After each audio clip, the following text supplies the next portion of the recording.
안녕하세요. 사연 읽어주는 남녀입니다. 자신의 목적을 위해서라면 수단과 방법을 가리지 않는 사람들도 있죠. 지금 그림 속 이 할아버지가 바로 그런 분이신데요. 그런데 이 할아버지에게 치매가 찾아왔다고 합니다. 도대체 할아버지에겐 어떤 사연이 있는 건지 함께 들어보시죠.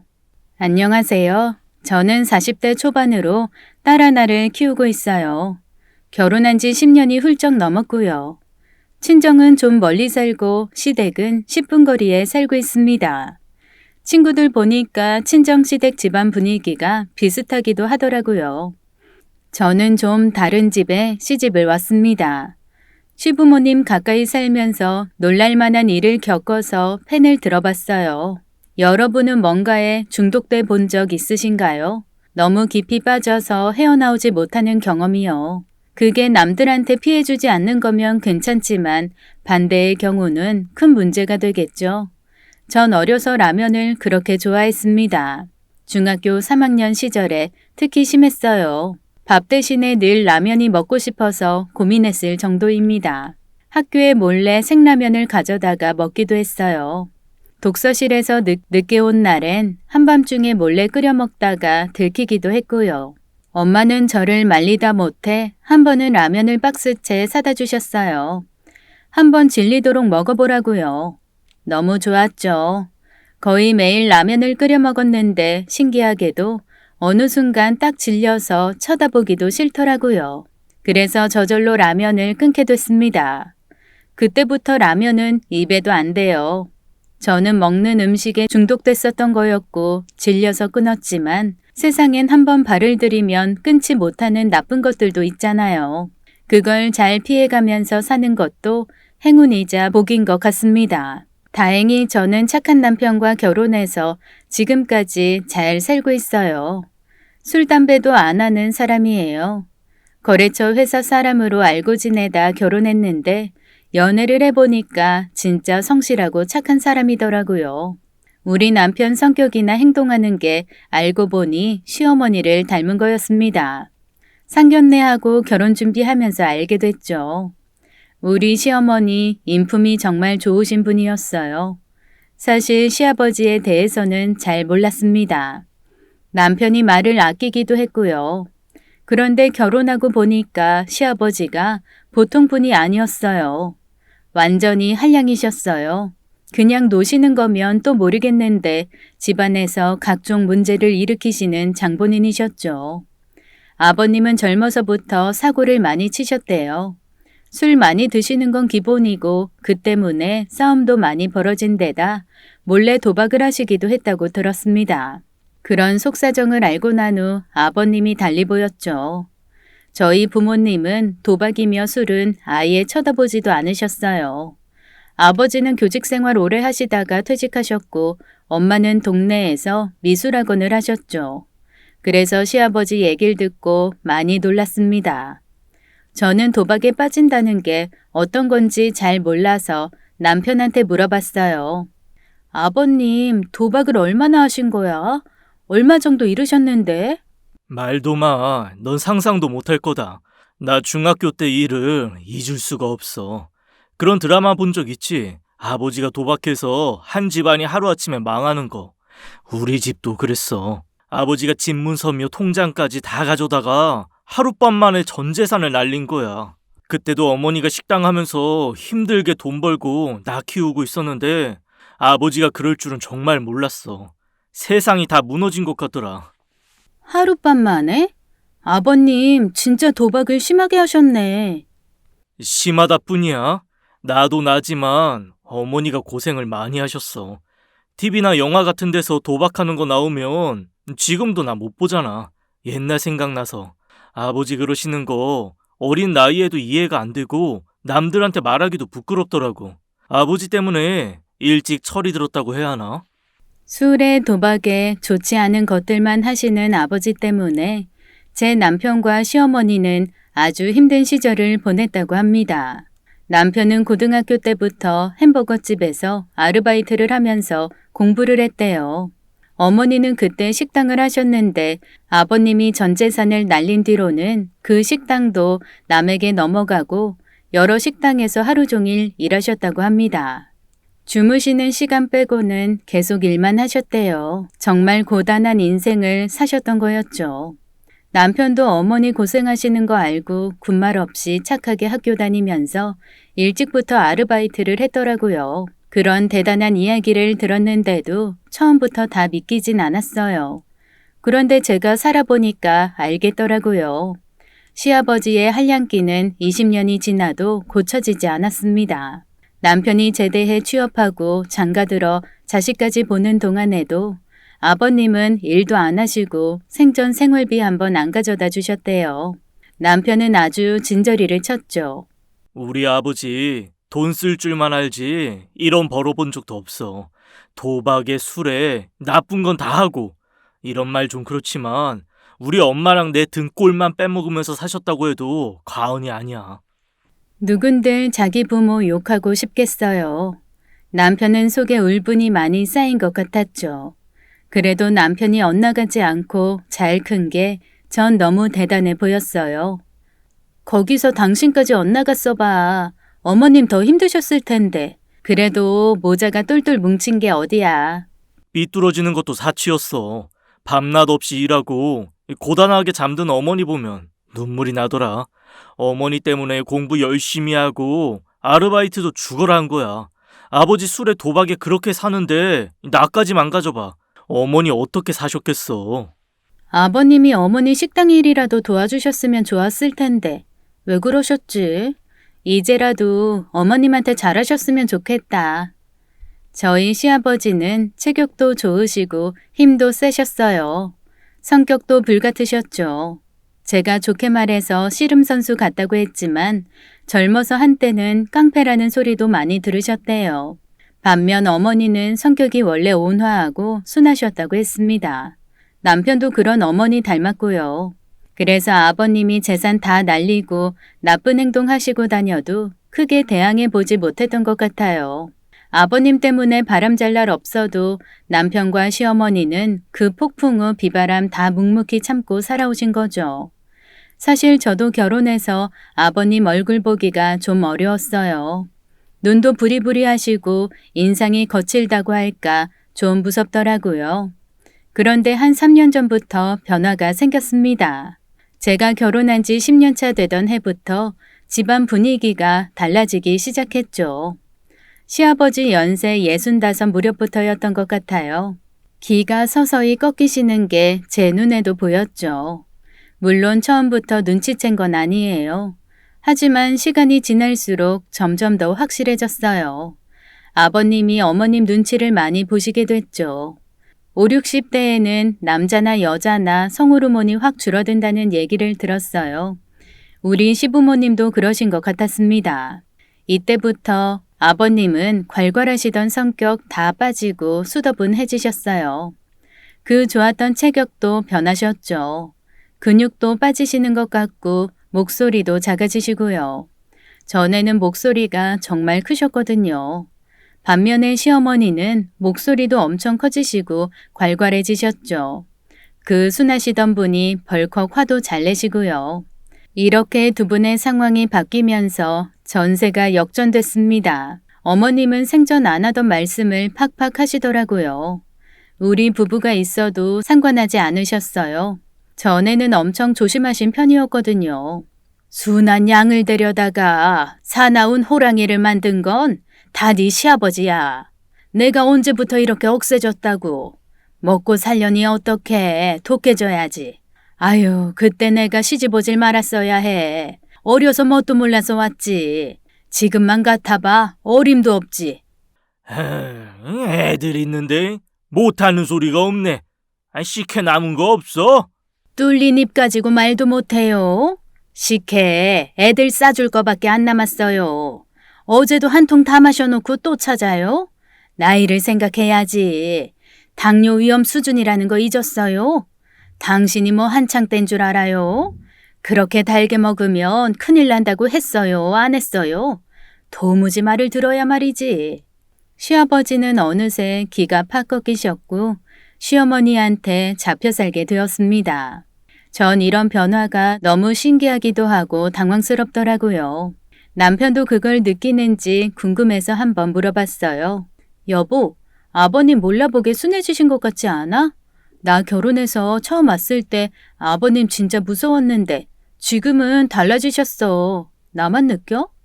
나도 느꼈어. 다른 사람은 다 그래도 우리 아버지는 안 그러실 줄 알았는데 이 사람 다 똑같네. 지난번에 갔다가 깜짝 놀랐잖아. 어머님이 아버님한테 잔소리하는 거 들었지?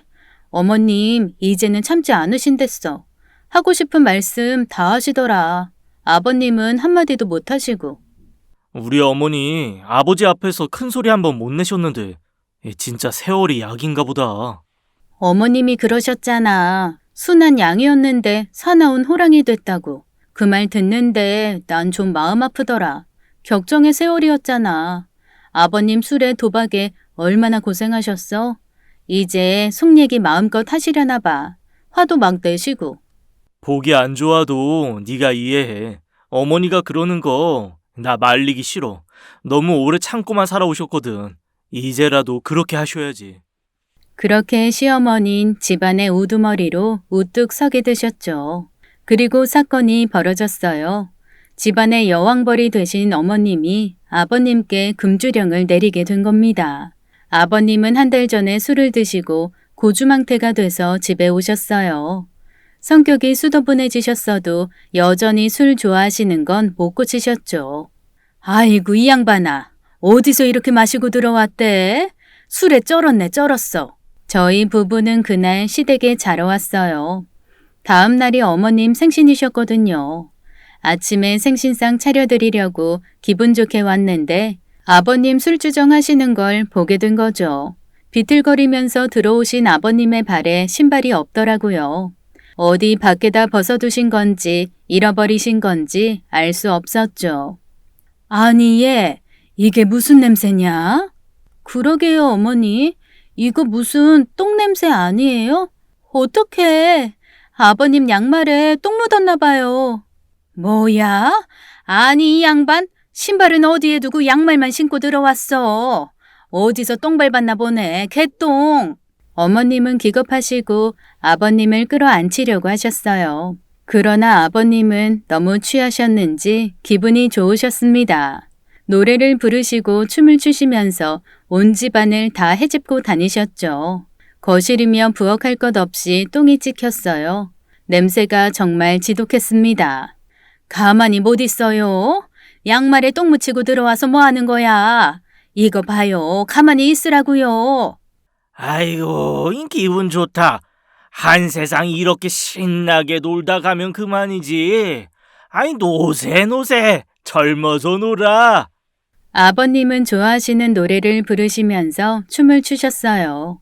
남편까지 나와서 아버님을 뜯어 말렸는데 잡지 말라고 남편을 뿌리치던 아버님은 제가 사온 케이크 위로 넘어지셨어요.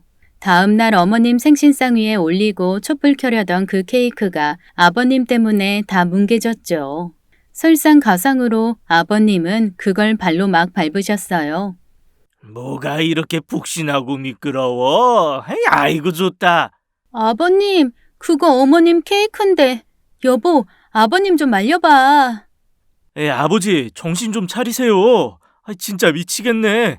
어머닌 화가 머리끝까지 나신 것 같았죠. 이 양반아, 늙으려면 곱게 늙어. 술은 또 왜 마시고 들어와서 이 난리야? 신발은 어디 내버리고 양말에 개똥을 묻히고 들어와. 아이고 내가 못 살아. 징글맞은 이 영감탱이 가만 안 둬. 아버님은 양말에 묻힌 개똥으로 온 집안을 들쑤셔 놓으셨죠.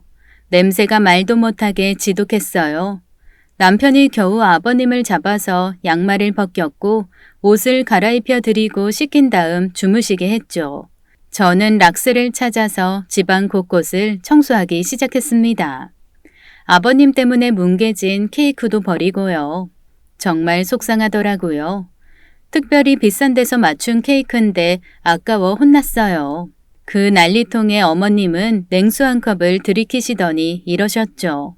내가 저 양반이랑 결혼해 살면서 볼 꼴 못 볼 꼴 다 봤지만 이제 더는 못 참는다. 절대 그냥 못 넘어가. 네 아버지 내일부터 금주다 금주. 어머니는 손바닥으로 식탁을 탕 하고 내리치시더니 방으로 들어가셨죠. 두 분은 각방 쓴 지도 오래됐어요. 전 어머님이 화가 나셔서 그냥 하시는 말씀인 줄 알았는데 다음날 아버님과 저희 앞에서 공개적으로 선언하셨습니다. 숙취 때문에 괴로워하시는 아버님을 앞에 두고 어머님은 선전포고를 하셨어요. 아이고, 속 아프니까 꿀물 좀 줘. 당신 이 약속하기 전엔 물 한 방울도 못 줘요. 왜 그래? 어지럽고 목말라 죽겠어. 꿀물에 얼음 좀 타줘. 오늘부터 술 한 방울이라도 마시면 이혼이에요. 알겠어요? 뭐? 대답하라고요. 알겠어요? 모르겠어요? 세아가, 나 물 좀 다오. 이 사람 왜 이래? 다들 가만히 있어라. 무슨 꿀물이에요? 술 마시고 들어와 온 집안을 똥천지로 만들어 놓고 우리가 어젯밤에 어떤 고생을 한 줄 알아요? 아니 내가 똥을 쌌어? 똥을 싼 거는 걔지만 그 똥을 묻히고 온 건 당신이라고요. 앞으로 술 한 방울이라도 입에 대봐요. 그땐 바로 이혼이에요. 알겠어요? 갑자기 무슨 소리야?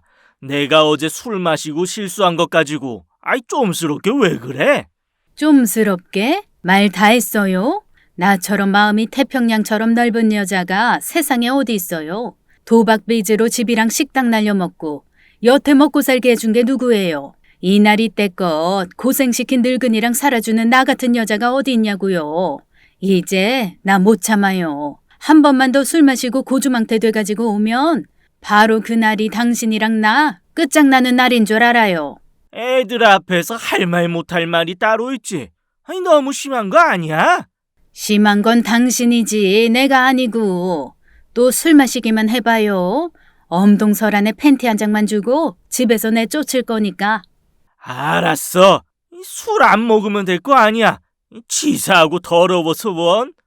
그렇다고 물도 못 마시게. 빨리 꿀물이나 줘. 집에 꿀이 어디 있다고 자꾸 꿀물을 달래? 냉장고에 찬물 있으니까 그거나 먹고 속 차려요. 으유, 내가 속 터져서 못 살아. 그때부터 시아버지는 술을 못 드시게 됐어요. 반강제로 금주를 하시게 되신 거죠. 이제는 어머님 권력이 엄청 크셨기 때문에 아버님은 더 이상 반항도 못 하셨습니다. 지금까지 돈 한 번 벌어본 적 없으셔서 아버님은 경제력도 없었어요. 뭐라든 어머님께 손을 벌려야 했죠. 그날 이후 아버님이 친구분께 하소연하는 걸 들었습니다. 아버님도 힘드신 것 같았죠. 한 사람이 아주 화가 단단히 났어. 자네랑 술 마시고 들어온 날 있지. 그날 신발을 잃어버리고 양말에 개똥을 묻히고 들어온 모양이야. 그것 때문에 저 사람이 열받아가지고 또 술 마시면 갈라서 자고 아주 이를 득득 깔아. 그래. 앞으로 나 한동안은 술 못 마시니까 그렇게 알고 있어. 아버님이 그러시는데도 친구분은 또 술 마시라고 나오라는 것 같았죠. 못 마신다니까. 한 번만 더 마시면 난 내쫓는데. 방법 없어. 당분간은 납작 엎드려 있어야지. 내가 돈이 있어 뭐가 있어. 내쫓기면 빈털터리로 나가야 하는데. 그러면 노숙자밖에 더 하겠어? 그러니까 나한테 술 마시자는 전화하지 말라고. 괜히 속 시끄러우니까. 그래도 50년 넘게 드셔온 술을 단번에 끊기는 어려우셨을 거예요. 제가 보니까 아버님은 어떻게든 어머님께 안 들키고 몰래 술을 드시는 것 같더라고요. 그렇게라도 하셔야 숨통이 트이시는 것 같았습니다. 하지만 쉽지 않으셨을 거예요. 어머님은 음주 단속하는 경찰처럼 외출하고 돌아오시는 아버님께 꼭 술 검사를 하셨어요. 여기 후 하고 불어봐요. 술 마셨는지 안 마셨는지 확인해야 하니까. 어머니가 후 불어보라고 하시면 아버님은 또 그대로 따라하셨죠. 그런 두 분 모습에 전 몰래 웃기도 했습니다. 어머님이 워낙 철저하게 하시니까 아버님은 점점 답답해 하시는 것 같았어요. 용돈이 반 이상 줄어 술을 사드실 수도 없었고 밖에서 누구한테 얻어 드신다고 해도 술을 깨고 들어오셔야 하니까 이래저래 골치가 아프신 것 같았죠. 제가 봤을 때 아버님은 어머님을 속이고 어떻게 술을 마실 수 있을까 고민하시는 것 같았어요. 그리고 연달아 사건이 벌어졌죠. 언젠가부터 아버님은 등산을 다니기 시작하셨어요. 술을 끊었더니 재밌는 것도 없고 점심 먹고 나면 심심하니까 산이라도 다녀보려고. 오늘부터 갈 거니까 물이랑 과일 같은 것 좀 싸줘. 혹시라도 중간에 막걸리 마실 생각이면 집어치워요. 내가 다 아는 수가 있다고요. 당신이랑 사는 동안 술 냄새는 질리게 맡아서 술 한 모금만 마셔도 귀신같이 하니까 나 속일 생각 말아요. 걱정하지 마로. 내가 무슨 술을 마신다고? 술 생각하지도 않았는데 무슨. 그런데 잠깐 다녀오신다는 아버님 등산 가방이 엄청 컸습니다. 전 깜짝 놀라서 여쭤봤죠. 아버님, 무슨 가방이 이렇게 커요? 등산 가방이 이만한 것밖에 없구나. 작은 걸 하나 사던지 해야지. 그럼 다녀오마. 그날 어머님이랑 전 오후 내내 김치를 담갔고 저녁 때가 다 돼서야 아버님이 오셨어요. 어머님은 부엌에서 뒷정리를 하셔서 제가 아버님을 맞이했죠. 그런데 아버님께서 메고 가셨던 가방이 유난히 무거워 보였습니다. 제가 들어드린다고 했더니 건드리지 말라면서 가방은 그냥 두라고 하시더라고요. 살짝 들어봤는데 엄청 묵직했어요. 아버님이 낮잠 주무시러 들어간 사이에 전 어머님께 말씀을 드렸죠. 아버님 등산 가방 하나 사드려야겠어요. 지금 가방 되게 무거워 보여요. 그러냐? 또 산에서 오만 잡동사니 주워갖고 온 거 아니야? 가방 좀 이리 다오. 분명 흙먼지도 잔뜩 묻었을 거고 내가 한번 시원하게 빨아야겠다. 어머님께 가방을 갖다 드리면서 보니까 생수통이 엄청 많더라고요. 그게 다 뭐냐? 그러게요. 약수물을 떠오신 것 같아요. 뒷산 약수터물? 수질 검사에서 뭐가 나왔다고 먹지 말라고 통장이 그러던데 이리 갖고 와라. 다 버리게. 제가 물통을 날랐고 어머님이 그걸 싱크대에 다 부으셨어요. 그런데 저도 옆에 서 있었거든요. 물을 쏟아붓는데 알코올 향이 솔솔 나더라고요. 코끝이 알싸한 게 틀림없는 술이었습니다. 어머니와 전 동시에 눈이 마주쳤어요. 이거 약수물이 아니고 소주였구만. 에잇, 이놈의 영감탱이 이렇게 사기를 치려고 들어? 잘됐다. 다 버리자. 그렇게 아버님이 몰래 들여온 소주는 다 버리게 됐죠. 아버님은 낮잠에서 깨시자마자 가방이 어디 있는지 찾으셨어요. 전 괜히 민망해서 방에 들어가 있었습니다. 밖에서 어머님이 아버님 등을 소리나게 때리시는 게 들렸어요. 이렇게 하면 안 걸릴 줄 알았어요? 생수통에 꽉 채운 소주 나부랭이. 내가 싱크대에 다 부어버렸어요. 그렇게 나랑 살기 싫어요? 나랑 살기 싫어서 기어코 소주를 집에까지 갖고 들어와요? 아이고, 그걸 또 버렸어? 그게 소주 몇 병인데. 아까워 죽겠네. 아깝긴 뭐가 아까워요. 이거 나한테 선 좀 보고 하는 거예요? 술 못 끊겠으니 이혼도 불사하겠다 이거예요 지금? 무슨 말을 그렇게 해? 난 그냥 먹고 싶은 마음에. 어디 한번 해봅시다. 누가 이기나? 얼마 뒤 어머님께서는 매실청 담근 걸 꺼내보자고 하셨어요. 3달 전에 매실을 사다가 어머님이랑 저랑 설탕에 절여 놓았거든요. 철마다 그렇게 해서 1년 내내 요리에도 넣어 먹고 시원하게 물에도 타먹고 그랬죠. 한두 해 했던 게 아니어서 당연히 올해도 잘 됐을 거라 생각했습니다. 제가 얼음물에 매실청 타먹는 걸 좋아해서 올해도 기대가 됐죠. 어머님, 매실청 올해도 잘 됐겠죠? 그럼 너랑 나랑 선수잖냐. 더운데 시원하게 매실차나 한번 마셔볼까? 우리 한번 열어보자. 제가 열게요. 근데 어머니, 이상해요. 왜 이렇게 물이 흥건해요? 색깔도 흐릿하고요. 어디 보자. 이게 왜 이러냐? 뭐가 잘못된 거 아니야? 어머님이랑 전 뚜껑을 열어봤고 거의 동시에 코를 틀어막았죠. 향긋하고 진한 매실청 냄새가 아니라 술 냄새가 진동을 했어요. 내가 이 인간을 그냥 언제 또 여기에 술을 부어놓은 거야. 이거 그냥 담금주도 아닌 것 같은데. 훨씬 냄새가 독해요. 이거 왜 이래요? 뚜껑 닫는 게 좋겠어요. 술 냄새 지독해서 못 참겠어요. 네 시아버지 어디 갔냐? 아까부터 왜 코빼기도 안 보여? 저 들어올 때 잠깐 옥상에 올라가신다고 하셨는데 당장 내려오시라고 해라. 아버님께선 또 어머니 몰래 매실청에다 술을 부어 놓으셨더라고요. 그냥 담금주는 약하다면서 고량주를 잔뜩 부어 몰래 드시려고 하셨대요.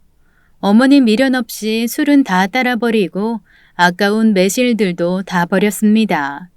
또 한바탕 난리가 났죠. 아버님은 어머님 앞에서 꿀먹은 벙어리가 되셨어요. 진짜 이렇게 미운지만 골라서 할 거예요? 이걸 왜 이렇게 해놨어요? 매실값 물어내요. 아니 그것 말고도 설탕값이랑 얘랑 나랑 반나절 꼬박 앉아서 꼭지 따고 일한 인건비까지 다 내놔요. 한 40만 원 되겠네. 얼른 내놔요. 내가 돈이 어딨어. 아이, 화 풀어. 다신 안 그럴게. 아이, 그렇다고 그걸 다 버려? 당신은 왜 아낄 줄을 몰라? 아이고 누가 들으면 내가 낭비해서 집 날린 줄 알겠네. 돈 아까운 줄 아는 사람이 도박해서 집 들어먹고 한평생 땡전 한 푼 안 벌고 쓰기만 해요. 앞으로 용돈 딱 끊을 테니까 그런 줄 알아요. 매실청 그거 담가 놓으면 1년을 먹는 건데 어쩔 거예요? 어쩔 거냐고요. 왜 꼬집어? 그날 전 서둘러 가방 들고 나왔죠. 집에 가서도 걱정이 되더라고요. 어머니는 화가 많이 나신 것 같았습니다. 남편한테 있었던 일을 말했더니 그러더라고요. 갑자기 술을 끊으려니 아버지도 고역이겠지. 그래도 이참에 금주 확실히 하셨으면 좋겠다. 어머니 더 혈압 오르기 전에 딱 끊으셔야 할 텐데. 두 분이 무슨 대결하는 것 같아. 완전 창과 방패야. 어머님도 대단하시지만 아버님도 포기 못 하시는 게 눈에 보여. 몇십 년을 하고 싶은 거 다 하고 사셨으니까 엄청 답답하실 거야. 어떡하겠어. 건강 때문에라도 아버님 술 끊으셔야 해. 여보, 찌개 식겠다. 얼른 먹어. 동태찌개 끝내주게 얼큰하지. 당신 소주 한잔 할래? 아이, 집에 소주 사놓지 말랬지. 나 술이라면 신물 난다니까. 농담이야. 당신 술, 담배 절대 안 하는 거 아버님 보고 그런 거지? 내가 안 그러게 생겼어. 한번 발 들여서 못 끊는 건 할 생각도 말아야 해. 어머님은 화가 좀 풀리셨을까? 저녁은 드셨는지 모르겠네. 저는 다음날 아침 어머님께 전화를 드렸습니다. 밤새도 한숨도 못 주무신 건 아닌지 걱정이 됐어요. 가끔 어머님은 화병이 도진다며 잠을 못 주무셨죠. 젊었을 때 아버님 돈 사고 술 사고에 속수무책으로 당했던 게 한꺼번에 떠오를 때가 있다면서 어머님은 힘들어 하셨어요. 어머니, 저예요. 화 좀 풀리셨어요? 또 못 주무신 건 아니고요? 내가 화 풀릴 새가 없다. 네 시아버지 또 사고 쳤더라. 술 대신에 야금야금 글쎄. 어이구 기가 막혀서 원. 네? 또 무슨 일 있었어요? 네 시아버지 요리에 쓰는 맛술을 먹고 있었어. 거기에 술이 조금 들어가 있잖아. 그게 왜 그렇게 빨리 줄어드나 했다. 밤에 물 마시려고 나와 보니까 그걸 들이키고 있는 거야 글쎄. 네? 상상도 못했어요. 아버님 술이 너무 드시고 싶었나 봐요. 오죽하면 저 양반이 그럴까 싶으면서도 분하고 화가 나 죽겠다. 나는 저 양반이 술 먹는 게 그렇게 보기 싫어. 어제 저녁 어머님은 너무 심했나 싶은 마음에 아버님 좋아하시는 갈치조림을 하려고 하셨대요. 맛술을 찾으셨는데 다 떨어져서 깜짝 놀랐다고 하셨습니다. 우리 어머님은 식당을 하셔서 집에서 쓰는 양념도 다 대용량이거든요. 이상하다 생각하셨지만 다용도실에서 새 맛술을 꺼내놓고 갈치조림을 만드셨대요. 아버님이랑 저녁을 드시고 일찍 잠드셨는데 새벽에 목말라 나오시다가 아버님이 맛술을 드시는 걸 목격하신 것입니다. 아이고 이젠 하다 맛술까지 먹어요? 이렇게까지 술이 먹고 싶어요? 그렇게 술을 못 끊겠냐고요? 그럼 이혼하고 실컷 먹어요. 내일 당장 법원 갑시다. 법원에 가자고요. 아이, 물인 줄 알고 마신 거야? 내가 언제 물을 거기 둔 적 있어요? 여기 양념칸인 거 알면서 왜 이래요? 생각해보니까 금주 당신 의지로 될 일이 아니네요. 알코올 중독이야 이거. 내일 애들 불러서 병원 갑시다. 내가 입원시켜줄 테니까 병원 가자고요. 병원비는 내줄 생각 없으니까 당신이 알아서 하고요. 끊을게. 아이, 끊는다니까. 당신은 금단 현상이라는 것도 몰라. 잠깐 일어나 봐야겠지. 아이, 한 번만 눈 감아줘. 아버님은 싹싹 빌며 잘못했다고 하셨습니다. 그날을 계기로 아버님은 금주에 성공하신 것처럼 보였어요. 한 번은 저한테 이러시더라고요. 저기, 선아임이야. 그런 초콜릿이 있다던데 들어봤냐? 겉은 초콜릿인데 안에 술이 세 모이만큼 들어있는 그런 게 있다고 친구가 그러더라. 너 그거 아니야? 네, 아버님. 그런 초콜릿 있어요. 드시고 싶으세요? 그것 좀 구해다 줄 수 있어? 근데 어머님이 아시면 어떡하죠? 초콜릿인데 뭐 어때? 그것도 정 못 견디겠을 때 하나씩 아껴 먹으려고. 꼭 좀 구해다오. 응? 저는 그걸 구해드렸고 어머님은 그 정도는 눈 감아 주시는 것 같았습니다. 한동안 집은 평화로웠죠.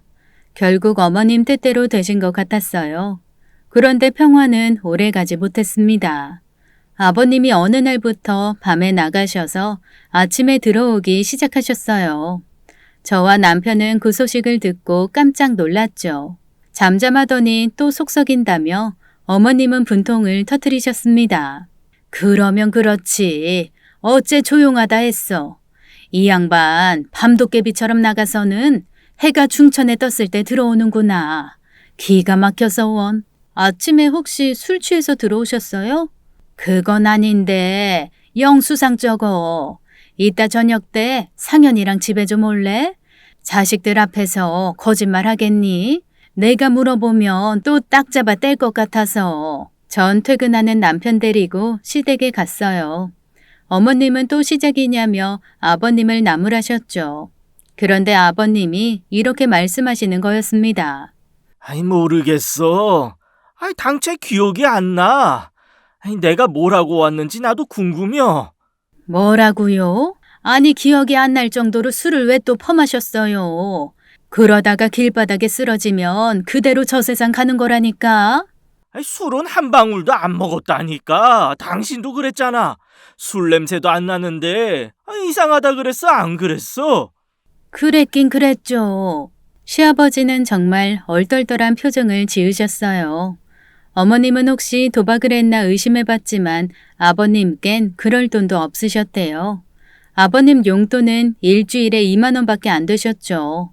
그 돈으로 외출도 하시고 로또나 가끔 사시는 것 같았습니다. 얘들아, 네 아버지 이상하긴 이상하구나. 아버지 솔직히 말씀하세요. 어디 다녀오셨어요? 기억 안 나시는 거 거짓말이죠. 아니야, 이 녀석아. 이 기억이 나면 나도 시원하겠다. 답답해 죽겠어.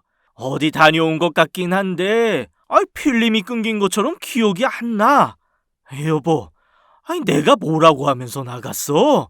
당신이 나한테 어디 간다 말하고 다니는 사람이에요? 이게 또 무슨 일이래. 아유, 골치 아파. 며칠 후 또 아버님은 외출한다고 나가셨다가 하루가 지나도 돌아오지 않으셨어요. 저희는 너무 걱정돼서 한숨도 못 자고 아버님을 기다렸죠.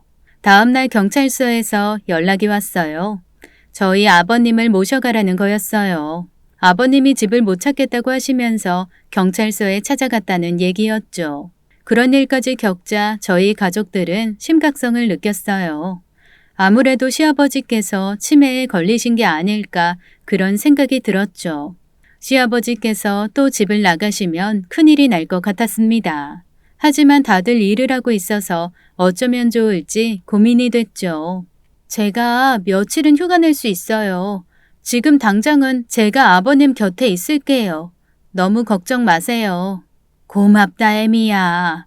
정말 이제는 술 끊고 사람처럼 사는 거 보려나 했더니 왜 정신이 왔다 갔다 하는지 원. 여보 고마워. 당신이 좀 수고 좀 해.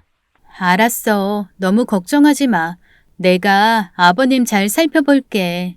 바로 다음 날부터 전 아버님과 하루 종일 함께 있었죠. 그런데 제가 봐도 시아버지 증상은 눈에 띄게 나빠지셨어요. 며칠 사이에 저까지 못 알아보셨죠. 한 번은 이런 일도 있었습니다. 아버님 왜요? 저한테 하실 말씀 있으세요? 혹시 시장하세요? 방금 식사하시긴 했는데 뭐 드릴까요? 아줌마는 누구세요? 우리 엄마는 어디 갔어요? 아버님, 저예요. 며느리요. 선아엠이요. 아줌마 몰라. 우리 엄마 어딨어? 엄마가 나 말 잘 들으면 시장에서 도나스 사다 준댔는데 도나스 먹고 싶어. 빨리 엄마 찾아줘. 제가 나가서 빵 사올까요? 도너츠요? 아니 싫어. 우리 엄마 찾아줘. 엄마 보고 싶어. 저는 정말 당황스러웠습니다. 또 이러시기도 했어요. 시아버지는 안방에서 낮잠을 주무셨는데 갑자기 우는 소리가 들렸어요. 제가 가보니까 이불 밖에서 울고 계시더라고요. 깜짝 놀란 게 이불이 축축했습니다. 주무시다가 소변 실수를 하셨더라고요. 전 너무 당황스러웠죠. 당장 남편한테 전화를 했고 남편이 회사에서 달려와 뒤처리를 했습니다. 점점 아버님을 혼자 돌보는 게 벅차다는 생각이 들었죠. 혼자 식탁에 앉아 고민을 하고 있었는데 아버님이 또 이러시는 거였어요. 세아가 미안하다. 무능한 시아버지 때문에 고생이 많지. 아무것도 해준 게 없는데 잘 챙겨줘서 고맙다. 아버님, 저 알아보시겠어요? 저 누구예요? 누구긴 누구야. 하나밖에 없는 며느리지. 대번에 반가운 마음이 들었죠. 아버님이 괜찮아지신 건가 했어요. 고맙다는 얘기 같은 건 평소에 절대 하지 않으셨기 때문에 놀랐습니다. 한편으로는 진짜 어디가 안 좋으신 건가 싶기도 했고요. 그러시더니 몇 시간 후에는 또 이러셨죠. 내가 적지만 조금이라도 모아둔 게 있어. 너한테 주고 싶구나. 숨겨놓은 돈이라도 주시려나 했는데 아버님은 제 손바닥 위에 박하사탕 5개를 꺼내주셨어요. 아버님, 이걸 저 주시려고 모아두셨어요? 아껴서 조금씩 먹어. 귀한 거야.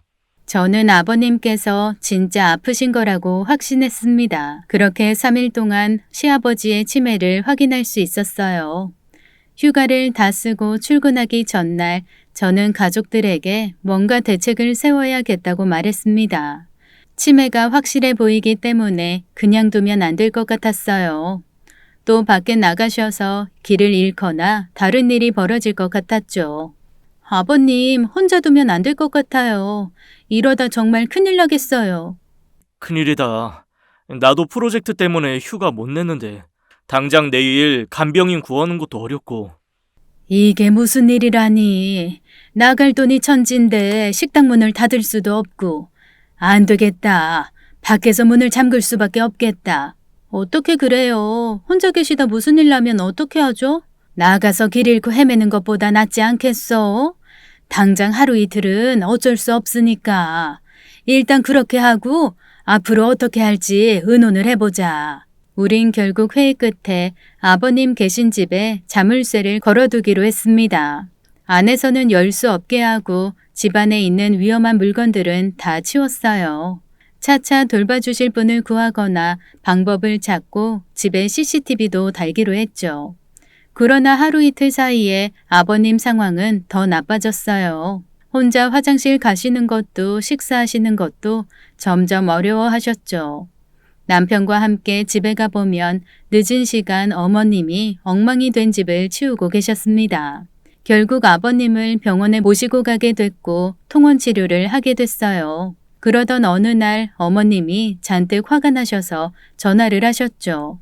식당 일 마치고 왔더니 아버님한테서 술 냄새가 진동을 한다는 거였어요. 저흰 깜짝 놀랐습니다. 아버님이 술을 또 드실 줄은 몰랐거든요. 어머님께서는 아버님께 엄청나게 화를 내셨대요. 당신 지금 아픈 사람이에요. 정신은 없으면서 술을 어떻게 찾아 마셨어요? 말해봐요. 아니, 몰라. 나는 몰라. 아니, 잘못했어요. 화내지 말아요. 무서워요. 당신 젊어서 술을 그렇게 마셔가지고 뇌가 잘못된 거야. 그거 다 기억 안 나요? 몇십 년 동안 술 마시고 나 속썩인 거. 내가 술 마시지 말라고 했어요? 안 했어요? 아버님은 눈물을 글썽거리시면서 구석에 웅크리고 계셨대요. 그렇게 나를 고생시키더니 이제 좀 편해질 만하니까 또 이래요? 당신이랑 나랑 평생의 전생의 원수였던 게 틀림없어요.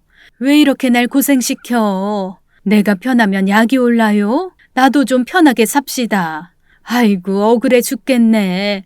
분통 터져 죽겠다고요. 어머님이 평생을 왜 이렇게 날 고생시키냐고 소리를 지르시자 시아버진 깜짝 놀라시면서 우셨다고 하십니다. 엄마 그러지 마. 이렇게 빌게. 이렇게 싹싹 빌게. 내가 왜 엄마예요? 왜 이렇게 됐어요, 당신? 젊으셨을 때는 큰 소리 떵떵 치시고 무서운 거 하나 없이 지내시던 분이 하루아침에 아이가 돼버리니까 어머니께서도 마음이 안 좋으셨대요. 어머니 한숨을 쉬시면서 잘 타이르셨다고 했습니다. 술이란 거 마시면 건강에 안 좋으니까 마시지 말아요. 지금도 기억 잘 못하고 사람 못 알아보는데 더 나빠지면은 어떡해. 가족들이랑 따로 살고 싶어요? 더 심각해지면 집에서 못 살아요.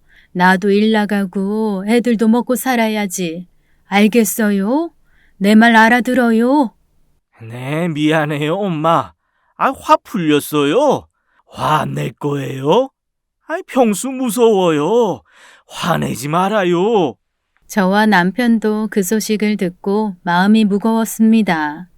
어머닌 시아버지가 완전히 다른 사람이 됐다면서 앞으로는 정말 환자라고 생각하고 대해야겠다고 하셨어요. 전에는 밉고 싫어서 구박을 했지만 이젠 달라져야겠다고요. 저희한테 최대한 피해 안 주고 싶다고 이제 아버님 위해서 여러 방법을 찾아보시겠다고 하셨죠. 여보, 어머님 많이 속상하신가 봐. 전에는 아버님 그렇게 밉다고 하시더니 목소리에 힘이 하나도 없으시네. 아버지 건강하실 때야 분풀이도 하시고 했겠지만 지금은 정신이 왔다 갔다 하시는데 어떻게 해. 받아들여야지. 나라도 어머니한테 잘해드리는 수밖에.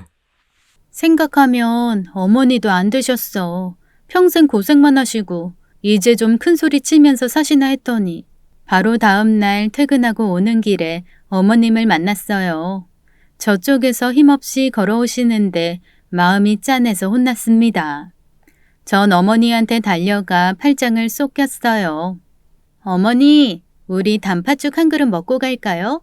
그러고 싶은데 상황이 얼른 가야지. 그 양반 혼자 있잖아. 포장해 가면 되잖아요. 어머니, 힘내세요. 어제 어머니랑 통화하고 저랑 선아 아빠가 걱정 많이 했어요. 아버님 돌보시다가 어머님까지 건강 상하시면 어떡해요? 네 시아버지 그렇게 밉더니 저렇게 아프니까 괜히 또 마음이 약해진다. 식당도 접어야 할지 모르겠어. 간병비가 한두 푼 드는 것도 아니고 내가 하는 게 낫지 않겠니? 어머니는 식당을 굉장히 아끼셨어요. 작지만 깨끗하고 정성스럽게 운영하고 계셨죠. 기운이 있을 때까지는 식당 일을 계속해서 자식한테 손 안 벌리고 싶다고 여러 번 말씀하셨을 정도입니다. 간병이 쉬운 일이 아닐 텐데 어머님이 걱정스러웠어요. 전보다 부쩍 기운도 없으신 것 같고 너무 마음이 아팠죠. 팥죽을 얼른 포장해서 어머님 모시고 집으로 갈 때였어요. 글쎄 시부모님 집 앞에 경찰차가 와 있더라고요. 어머니, 무슨 일 났나 봐요. 대문 앞에 경찰차가 와 있어요. 아니, 이 사람 혹시 일 낸 거 아니야? 얼른 가보자. 저흰 깜짝 놀라서 집에 가봤죠. 대문이 활짝 열려 있고 경찰들은 벌써 안으로 들어가 있었습니다.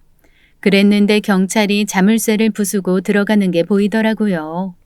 뭐 하는 거예요? 왜 남의 집 자물쇠는 부수고 그래요? 누가 신고했어요? 그 사이 문이 열렸고 경찰들은 순식간에 집으로 들어갔습니다. 그러더니 시아버지 양팔에 쇠고랑을 채우고 나왔어요. 어머님과 전 혼비백산했죠. 이게 무슨 일인가 싶어 심장이 덜컥 내려앉았습니다. 어머님, 경찰들이 아버님 팔에 수갑 채웠어요. 왜들 이래요? 이 사람 치매 걸려서 집에 혼자 있는데 뭘 잘못한 거 아니에요? 사람 잘못 본 거 아니냐고요? 고병수 씨 배우자 되시나요? 네, 맞는데요. 이분 특수상해 및 불법 도박 혐의로 체포되셨습니다. 네?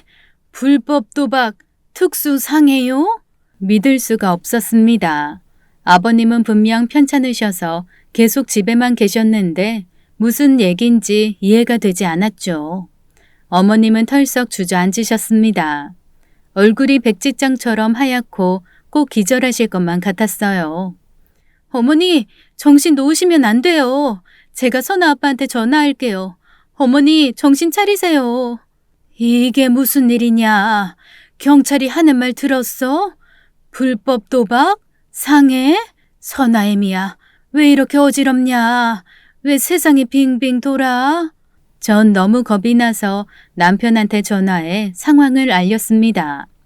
그 와중에도 아버님께서는 경찰들한테 아이 같은 말투로 아저씨들 누구냐고 나 학교 가야 된다고 하시더라고요. 아저씨들 누구예요? 아니, 나 학교 가야 되는데. 엄마가 모르는 사람 따라가면 안 된다고 했어요. 아이, 팔에 이건 뭐예요?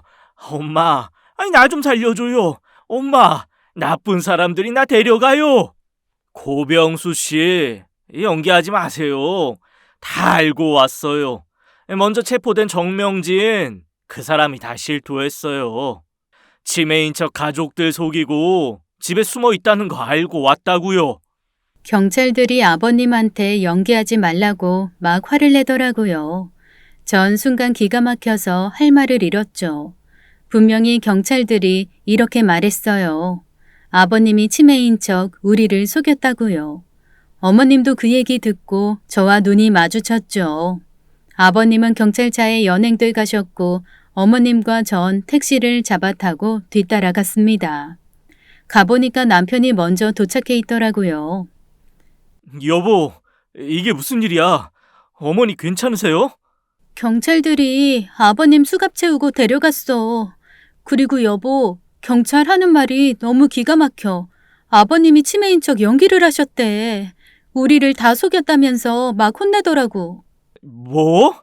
그리고 경찰서에서 새롭게 알게 된 사실에 충격을 금할 길이 없었습니다. 아버님은 치매도 아니었고 다시 도박에 빠져 있었던 것이었죠. 우린 모두 경악했어요. 어머니는 울부짖었습니다. 이게 어떻게 된 거예요? 재벌을 개못 준다더니 정말 당신 도박했어요? 내가 뼈 빠지게 일해서 산 집이랑 식당 날려먹고 하나밖에 없는 아들 그렇게 고생시키더니 정신 못 차리고 또 그 버릇이 또 도졌어요? 식구들 다 속이면서 연기까지 하고 내가 못 살아. 억울하고 분해서 못 살아. 고정하세요. 이러다 어머니까지 쓰러지시면 어떻게 해요? 상현아, 아이고 불쌍한 우리 아들. 애비가 재산 싹 날려먹고 얼마나 고생을 했냐. 그게 끝인 줄 알았더니 또 이런다. 며느리 손주까지 본마당에 또 이런 일을 저질러. 엄마가 애초에 이혼을 했어야 했는데 이게 또 무슨 일이냐. 남편도 착잡한 표정이었습니다. 저 역시 이루 말할 수 없이 속이 상하더라고요. 아버님은 술과 도박을 절대로 끊으실 수 없으셨던 거였어요. 알고 보니 시아버지는 친구분한테 불법 도박판을 소개받았더라고요. 전에 술 끊겠다고 노력하시다가 갑자기 밤에 안 들어오신 적 있다고 했는데 그때 밤새도록 도박을 하셨던 거였어요. 해 뜨는 줄도 모르고 하셨고 결정적으로 거기 있는 사람들한테 돈까지 빌리셨다고 들었습니다. 무려 3천만 원이나 탕진하셨다는 게 밝혀졌어요. 그야말로 옛날 버릇 나오신 거죠. 돈을 다 잃은 날 아침에 나오시는데 경찰이 도박장에 들이닥쳤고 아버님은 간발의 차이로 도망을 치셨대요. 아버님은 꼬리가 잡힐까봐 너무 걱정이 돼서 핑계거리를 만들려고 머리를 쓰신 거였습니다. 치매인 척하시고 아무것도 모르는 것처럼 기억이 하나도 안 나는 것처럼 하신 거였죠. 연기까지 하면서 거짓말로 위기를 모면하려고 했지만 이렇게 경찰에 잡히셨습니다. 저희 모두 큰 충격을 받았죠. 심지어 현관문에 자물쇠를 걸어뒀을 때에도 아버님은 창문을 넘어서 여기저기 도박을 하러 다니셨다고 했습니다. 하루 종일 도박을 하시다가 가족들이 퇴근할 때가 되면 돌아와서 집에 있었던 것처럼 하셨고요. 나름의 알리바이를 열심히 만드신 거였습니다. 저흰 감쪽같이 속아 넘어간 거였어요. 또 아버님께 술 냄새가 나던 날에는 도박판에서 빌린 돈을 다 잃은 시아버지가 열받으셔서 같이 도박하던 사람을 술병으로 때리고 도망갔다고 했습니다. 시어머니 이 말씀을 듣고 진짜 이성을 잃으셨죠. 경찰들 앞에서 시아버지를 사정없이 막 때리셨어요. 머리를 쥐어뜯고 꼬집고 물고 하시는데 이성을 잃으신 것 같았습니다. 저희가 겨우 말려서 두 분을 떼어놓았어요. 이젠 진짜 끝이야, 끝이라고. 당신은 사람도 아니야. 그냥 사람 가죽만 쓴 짐승이지. 아픈 것도 연기를 해? 그렇게 고생만 한 나를 또 걱정시키고 힘들게 해? 도박에 폭력으로 수갑을 차? 젊어서는 바람까지 피더니 그 더러운 버릇 하나도 못 버리고 또 사람을 이렇게 놀래키냐고. 이혼이야. 당장 이혼. 지금 이 순간부터 당신이랑 나는 모르는 사람이야. 알겠어? 짐승만도 못한 인간아. 어머니는 저희 앞에서 모진 말을 막 쏟아내셨어요. 물론 아버님은 고개를 푹 숙이고 아무 말도 못하셨죠. 남편 역시 말도 못하게 속상해 했습니다.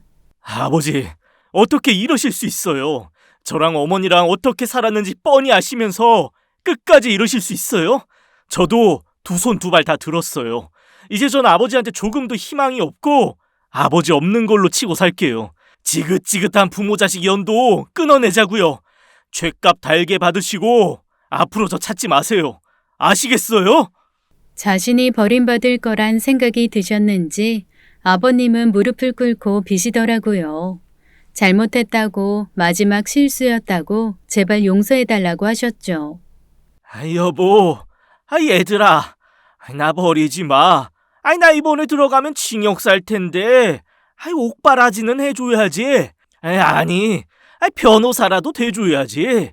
아무리 그래도 내가 아빠고 남편인데 너무 매정하게 굴지 마. 나 좀 살려줘라 여보. 상현아, 세아가.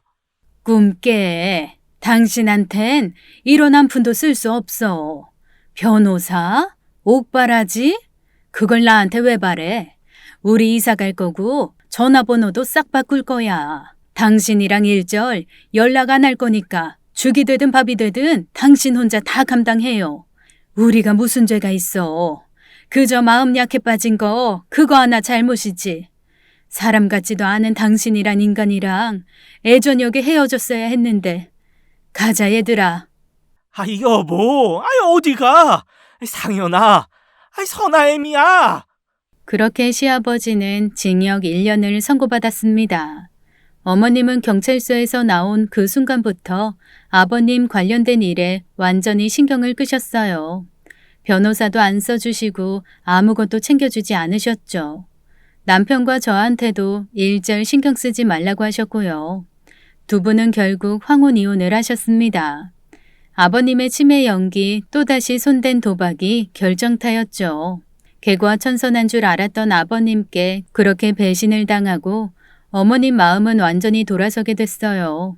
이혼하시면서 남편과 저한테 많이 미안해 하셨습니다. 하루는 남편 붙잡고 우셨어요. 다 엄마가 못난 탓이다. 진작 갈라섰으면 너 이렇게까지 고생시키지 않는 건데. 고등학교 때부터 아르바이트 하면서 공부하고 알아서 대학도 가고 취직도 하고 얼마나 자랑스러운 아들인지 몰라. 미안하다 상현아. 엄마가 속이 너무 물렀던 것 같아. 안 그랬으면 네 아버지 이런 꼴까지는 안 봐도 됐을 텐데. 어머니가 왜 미안해요? 다 아버지 잘못인데. 그런 생각 말고 이제 훨훨 자유롭게 사세요. 일생을 희생만 했잖아요, 우리 어머니. 이제 하고 싶은 거 마음껏 하시면서 즐기면서 사세요. 식당 일도 좀 줄이고. 네, 어머니. 저 사실 어머니 존경해요. 그런 상황에서 이만큼 살아오신 것도 대단하신 것 같아요. 상현 씨도 그랬어요. 어머님이 제일 멋지고 강한 분이라고. 상황이 이렇게 된 거 어머니 탓 하나도 없어요. 앞으로 자유롭게 사세요. 응원해요, 어머니. 고맙다, 얘들아. 정말 고마워. 우리 어머님은 아버님이랑 남남이 되신 후 드디어 해방감을 맛보셨습니다. 집도 이사를 하시고 혼자 편하게 사시는 모습 보니까 그동안 어떻게 그렇게 사셨나 싶었어요. 어머니는 날이 갈수록 얼굴이 펴지셨습니다. 수영도 배우시고 여행도 다니시고 친구분들도 많이 만나셨죠. 집 팔고 남는 돈은 든든하게 저축해 놓으시고 식당도 운영 시간을 줄여서 하고 계세요. 단골들이 꾸준히 찾아서 어머님은 신나게 일하고 계십니다. 어머님은 워낙 생활력이 좋으신 분이세요. 걱정하고 근심할 일이 없어지니까 날개를 다신 듯 더 재밌게 사시더라고요. 한평생 희생하신 어머니를 위해 남편과 저는 최선을 다할 생각이에요. 같은 여자로서 또 시어머니로서 우리 어머니 정말 닮고 싶은 분입니다. 지금까지 그래왔던 것처럼 존경하고 사랑할 거예요. 사실 가끔은 남편보다 우리 어머니가 더 좋거든요. 인품 좋으시고 마음 넉넉하신 우리 시어머니, 앞으로도 쭉 행복하셨으면 좋겠습니다.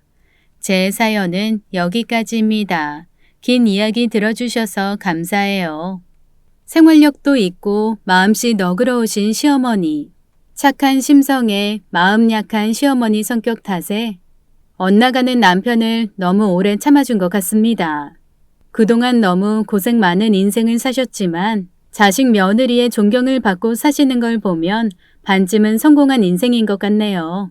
가족까지 속여가며 뒤에서 몰래 자기가 하고 싶은 일을 하고 다닌 시아버지는 평생 가족들 속 썩여가며 사신 대가를 이제야 톡톡히 치르게 되었네요. 부디 사연자분의 가정에 행복한 일만 가득하길 바라겠습니다. 오늘 사연은 여기까지입니다. 감사합니다.